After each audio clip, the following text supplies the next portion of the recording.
dirigea vers la salle du conseil. Il connaissait parfaitement son identité et sa fonction. En tant que champion du roi, elle leur était supérieure par le rang. À vrai dire, rares étaient ceux qui, au château, lui étaient supérieurs. Et plus rares encore ceux qui ne la redoutaient pas.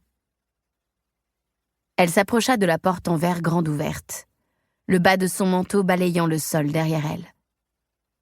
Les gardes qui flanquaient l'entrée se redressèrent quand elle les salua d'un signe de tête. Ses bottes noires ne faisaient presque aucun bruit sur le sol de marbre rouge. Le roi d'Adarlen était assis sur le trône de verre au centre de la salle. Ses yeux sombres regardaient fixement le sac qui oscillait dans la main de Célina.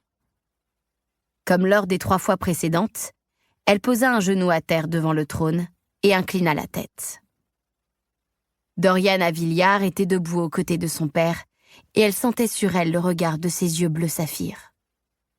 Au pied de l'estrade se tenait comme toujours, entre elle et la famille royale, Cole Westfall, le capitaine de la garde. Elle leva les yeux et, dissimulée dans l'ombre de son capuchon, scruta ses traits. Son visage était si peu expressif qu'elle aurait aussi bien pu n'être qu'une inconnue pour lui. Mais cela n'avait rien d'étonnant. Tout ça faisait partie d'un jeu dont ils avaient appris toutes les subtilités au cours de ces derniers mois. Cole avait beau être son ami, avoir gagné sa confiance, il n'en demeurait pas moins capitaine de la garde, d'abord responsable de la sécurité des personnes de sang royal présentes dans cette salle. « Levez-vous !» ordonna le roi. Célina se releva, le menton haut, et rejeta son capuchon. Le roi lui fit signe. L'anneau d'obsidienne qu'il portait à son doigt luisait dans la lumière de l'après-midi. « C'est fait ?» demanda-t-il. Célina plongea sa main gantée dans le sac et lança au pied du trône la tête du cadavre. Le silence s'abattit dans la salle, tandis que la tête rebondissait sur le marbre avec un bruit spongieux écœurant de chair en décomposition. Elle roula, puis s'immobilisa au pied de l'estrade, ses yeux vitreux levés vers le lustre en cristal. Dorian se redressa en détournant les yeux. Cole regardait fixement Célina. « Il s'est défendu », expliqua-t-elle. Le roi se pencha pour observer de plus près le visage ravagé et les profondes entailles du cou. « Je le reconnais à peine », commenta-t-il. Célina lui adressa un sourire oblique, mais elle avait la gorge serrée. « J'en suis navrée, mais les têtes tranchées supportent mal les voyages, » répondit-elle. Elle fouilla dans le sac et en tira une main. « Voici la bague portant son sceau. » Se raidissant au contact de la chair pourrissante et de sa puanteur qui empirait de jour en jour, elle tendit la main à Cole, dont les yeux bruns dorés gardèrent une expression lointaine, tandis qu'il la prenait pour le remettre au roi. Les lèvres de ce dernier se retroussèrent de dégoût. Mais il arracha l'anneau du doigt rigide, puis l'examina après avoir jeté la main à terre.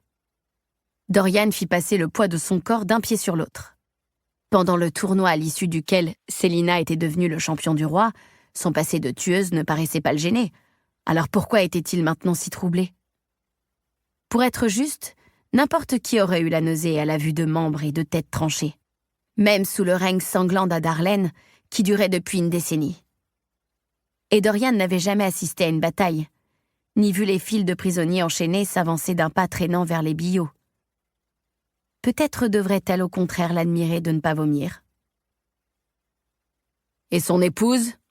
demanda le roi sur un ton impérieux, en retournant l'anneau entre ses doigts. « Enchaînée au reste de son époux au fond de la mer, » répondit Célina avec un sourire mauvais. Elle tira de son sac une main frêle et pâle. À l'un des doigts luisait une alliance en or sur laquelle était gravée la date du mariage. Elle la tendit au roi, mais il secoua la tête. Elle rangea la main dans le sac en grosse toile en évitant le regard de Dorian et de Cole. « Parfait, » murmura le roi. Et elle resta immobile et silencieuse, tandis que les yeux du roi se posaient sur elle, sur le sac et sur la tête. « Un mouvement de rébellion se développe ici même à Rifthold, » reprit-il après un moment bien trop long au goût de Célina. « Il s'agit d'une poignée d'individus prêts à tout pour me renverser, qui tentent de contrecarrer mes projets.